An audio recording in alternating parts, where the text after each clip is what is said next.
নমস্কার। সকল গল্পপ্রেমী ও সাহিত্যপ্রেমী শ্রোতা বন্ধুদের আমার অনেক স্বাগত। আমার আজকের নিবেদন শীর্ষেন্দু মুখোপাধ্যায়ের লেখা একটি ছোট গল্প, কালীচরণের ফেটে। কালীচরণ লোকটা একটু খ্যাপা গোছের। কখন যে কি করে বসবে তার কোনো ঠিক নেই। কখনো সে জাহাজ কিনতে ছোটে, কখনো আদার ব্যবসায় নেমে পড়ে। আবার আদার ব্যবসা ছেড়ে কাঁচকলার কারবারে নেমে পড়তেও তার দ্বিধা হয় না। লোকে বলে কালীচরণের মাথায় ভূত আছে। সে কথা অবশ্য তার বউও বলে। রাত ৩টের সময় যদি কালীচরণের পোলাও খাওয়ার ইচ্ছে হয় তো তা সে খাবেই। তা সেই কালীচরণের একবার বাই চাপল। শহরের ধুলো ধোঁয়া ছেড়ে দেশের বাড়িতে প্রাকৃতিক পরিবেশে গিয়ে বসবাস করবে। শহরের পরিবেশ ক্রমে দূষিত হয়ে যাচ্ছে বলে রোজ খবরের কাগজে লেখা হচ্ছে। কলেরা, ম্যালেরিয়া, জন্ডিস, যক্ষ্মা শহরে কি নেই।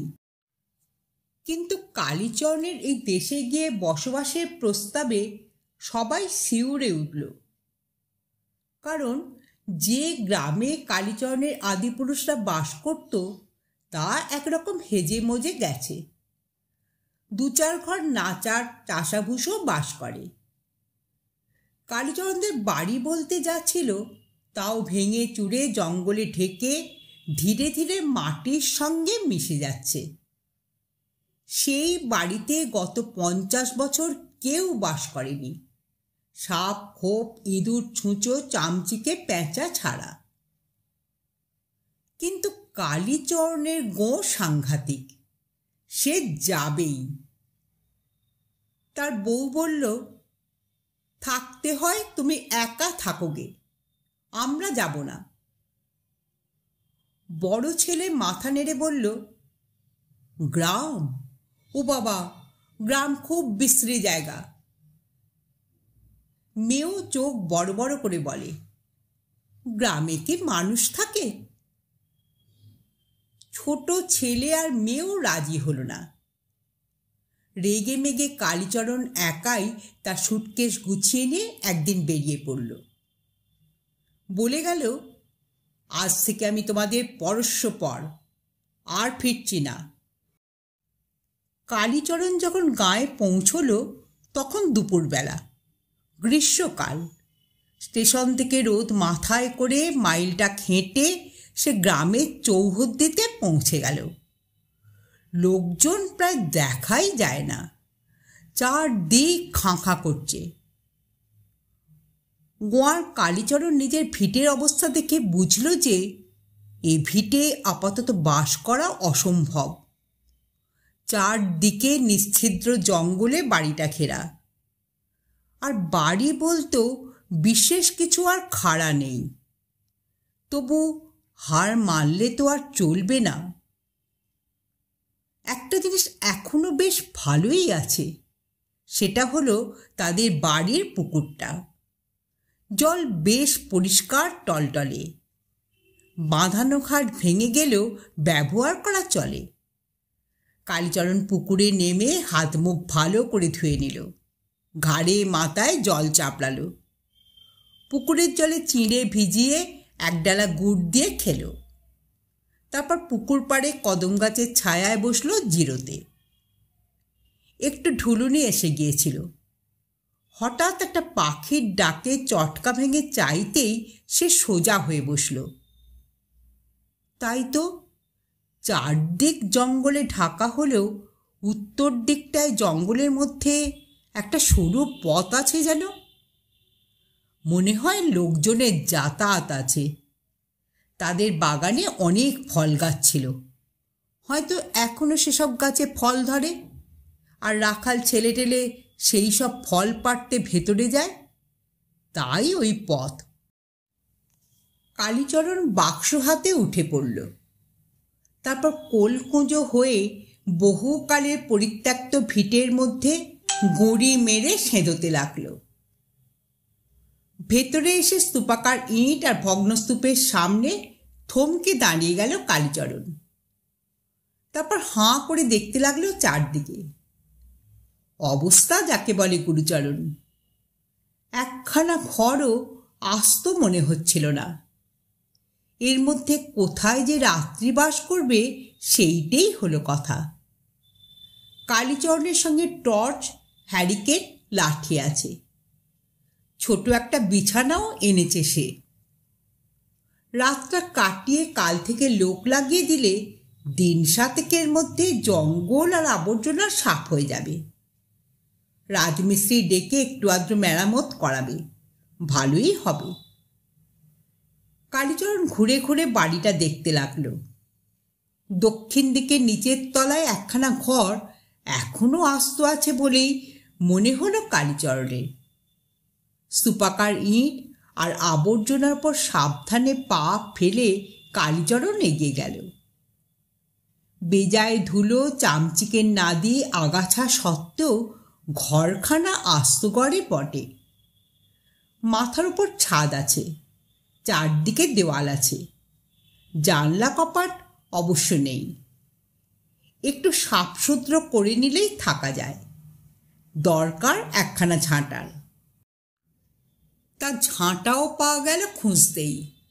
ঘরের কোণের দিকে পুরনো একগাছা ঝাঁটা দাঁড় করানো, পাশে একটা কোদাল, তাও বেশ পুরনো, বোধহয় সেই 50 বছর আগেকার। কালীচরণ ঘণ্টাখানেকের মেহনতেই ঘরখানা বেশ সাফ করে ফেলল। গা তেমন ঘামলও না। তারপর ঘরখানার ছিঁড়ি দেখে মনে হলো এক বালতি জল হলে হতো, কিন্তু বালতি না। কপালটা ভালোই বলতে হবে। ঘর থেকে বেরোতেই ভাঙা সিঁড়ির নিচে চোখ পড়ল তার। দুখানা জং ধরা বালতি উপুর করা রয়েছে। কালীচরণ যেমন অবাক হলো তেমনই খুশি হলো যখন দেখল একটা বালতিতে লম্বা দড়ি লাগানো রয়েছে। উঠোনের পাতকুয়াটা হেজে মজে যাওয়ার কথা এতদিনে, কিন্তু কপালটা ভালোই কালীচরণের, মজেনি। সে জল তুলে এনে ঘরটা ভালো করে পরিষ্কার করল। তারপর ভাবল একটা চৌকি টৌকি যদি পাওয়া যেত তো তোফা হতো, আর একটা জলের কলসি। বলতে নেই, কালীচরণের মনে যা আসছে তাই হয়ে যাচ্ছে আজ। কলসি পাওয়া গেল পাশের ঘরটায়। মুখটা সরা দিয়ে ভালো করে ঢাকা ছিল বলে ভেতরটা এখনো পরিষ্কার। একটু মেজে নিলেই হবে। আর চৌকি নয়, খাটই পাওয়া গেল কোণের দিককার ঘরে। ভাঙা নয়, আস্ত খাট। কালীচরণ খাটখানা খুলে আলাদা আলাদা অংশ বয়ে নিয়ে এসে খাটটা পেতে ফেলল। চমৎকার ব্যবস্থা। সন্ধে হয়ে আসতেই কালীচরণ হ্যারিকেন জেলে ফেলল। চিঁড়ে খেয়ে রাতটা কাটাবে ভেবেছিল, কিন্তু সন্ধে হতেই প্রাণটা ভাতের জন্য আকুপাকু করছে। চাল, ডাল, আলু, নুন, তেল সব সঙ্গে আছে, কিন্তু উনুন, কয়লা, কাঠ এসব জুটবে কোত্থেকে? ভাবতে ভাবতে কালীচরণ উঠল। সবই যখন জুটেছে তখন এও বা জুটবে না কেন? বাস্তবিকই তাই। ভেতরের বারান্দার শেষ মাথায় যেখানে রান্নাঘর ছিল সেখানে এখনো একখানা উনুন অক্ষত রয়েছে। ঘরের কোণে কিছু কাঠ, মন দুয়েক কয়লা পড়ে আছে। আর আশ্চর্য, রান্নাঘরে যে বড় কাঠের বাক্স ছিল সেটা তো আছেই, তার মধ্যে কিছু বাসন কোসনও রয়ে গেছে। কালীচরণ দাঁত বের করে হাসল। তারপর গুনগুন করে রামপ্রসাদী গাইতে গাইতে রান্না চড়িয়ে দিল। গরম গরম ডাল, ভাত আর আলু সেদ্ধ ভরপেট খেয়ে এক ঘুমে রাত কাবার করে দিল কালীচরণ। সকালবেলা ঘুম ভেঙে বাইরে আসতেই তার মনে হলো বাড়িটা যেন ততটা ভাঙা আর নোংরা লাগছে না। ধ্বংসস্তূপটা যেন খানিক কমে গেছে, নাকি তার চোখের ভুল। যাই হোক, কালীচরণ কিছু জঙ্গল পরিষ্কার করল। ভাবল নিজেই করে ফেলবে, লোক লাগানোর দরকার নেই। দুপুরবেলা কালীচরণ পুরনো বাগান খুঁজে কিছু উচ্ছে, কাঁকরোল, ঝিঙে, পটল আর কুমড়ো পেয়ে গেল। দিব্যি ফলে আছে গাছে, পাকা আমও রয়েছে।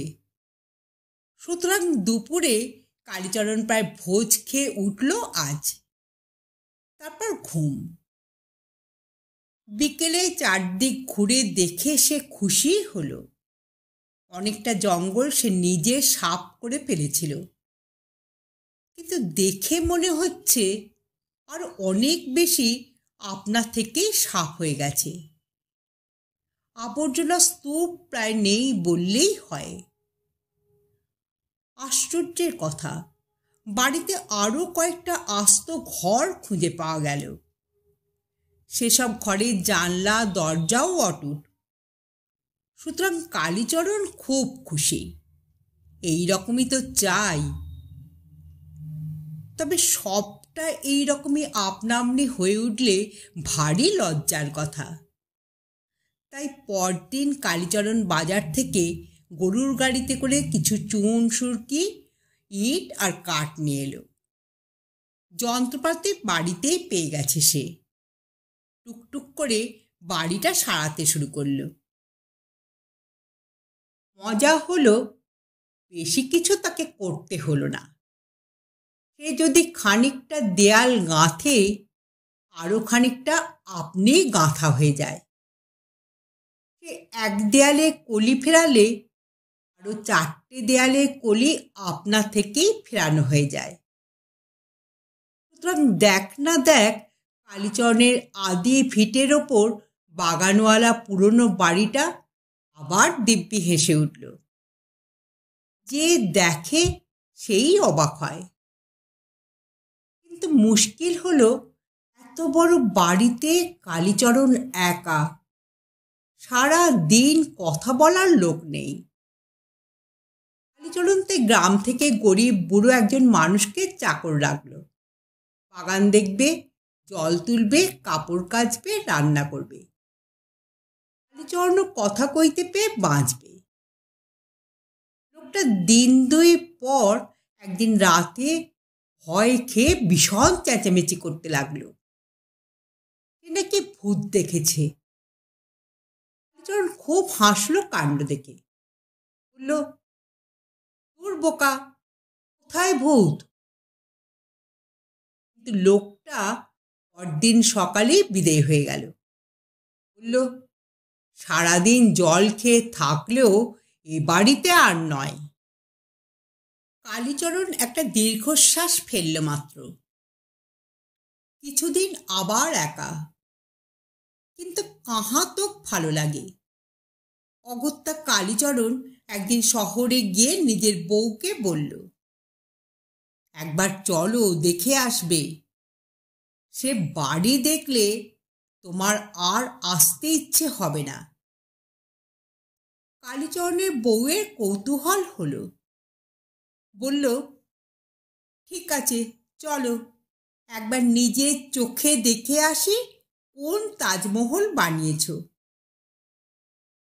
গায়ে এসে বাড়ির শ্রীছাঁদ দেখে বউ কিন্তু ভারী খুশি।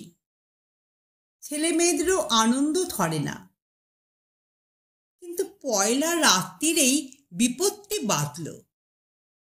রাত 12টায় বড় মেয়ে ভূত দেখে চেঁচালো। রাত 1টায় ছোট মেয়ে ভূতের দেখা পেয়ে মূর্ছা গেল। রাত 2টোয় 2 ছেলে কেঁদে উঠল ভূত দেখে। রাত 3টে কালীচরণের বউয়ের দাঁত কপাটি লাগলো ভূত দেখে। পরদিন সকালেই সব ফর্সা। বাচ্চা কাচ্চা নিয়ে শহরে রওনা হওয়ার আগে বউ বলে গেল, আর কখনো এ বাড়ির ছায়া মাড়াচ্ছি না। কালীচরণ আবার দীর্ঘশ্বাস ফেলল। তারপর আপন মনে বলল, কোথায় যে ভূত, কিসের যে ভূত, সেটাই তো বুঝতে পারছি না। আপনারা এতক্ষণ শুনছিলেন শীর্ষেন্দু মুখোপাধ্যায়ের কালীচরণের ফিটে গল্পটি। গল্পটি এখানেই সমাপ্ত হলো। যদি শ্রোতা বন্ধুদের আমার গল্প পাঠ ভালো লেগে থাকে তাহলে অবশ্যই একটা লাইক দেবেন এবং পাশের মানুষের সঙ্গে গল্পটি শেয়ার করবেন। আর যারা প্রথমবার আমার চ্যানেলে গল্পটি শুনছেন তারা কাইন্ডলি একটু সাবস্ক্রাইব করে দেবেন। আপনারা সকলে খুব ভালো থাকবেন। নমস্কার।